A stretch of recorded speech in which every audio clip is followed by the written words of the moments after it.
దేవునికి మహిమ ఘనత ప్రభావములు కలుగాక. చిత్తం గురించి మనం తెలుసుకుందాం. మత్తయి సువార్త 18:14 ప్రకారం, అలాగుననే ఈ చిన్నవారిలో ఒక్కడైనను నశించుట పరలోకమందున్న మీ తండ్రి చిత్తము కాదు అని యేసు పలికెను.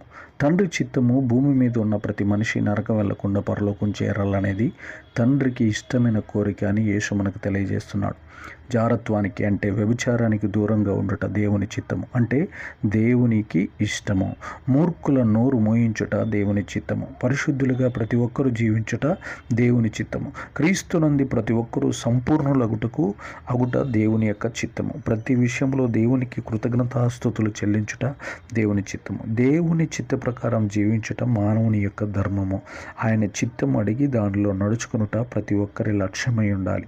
సిలువను భరించుట తండ్రి చిత్తమని క్రీస్తు తెలుసుకునను. ఆ సిలువ యాగం ద్వారా సర్వజనులను రక్షించుట దేవుని చిత్తమని ప్రభువు గ్రహించెను. అలాగనే మనము కూడా దేవుని చిత్తం తెలుసుకొని దానిలో నడిచి అనేక దైవికమైన బహుమానాలు దేవుని యొద్ద పొందుకొని ఆత్మలో ఆనందించుదముగాక. ఆమెన్.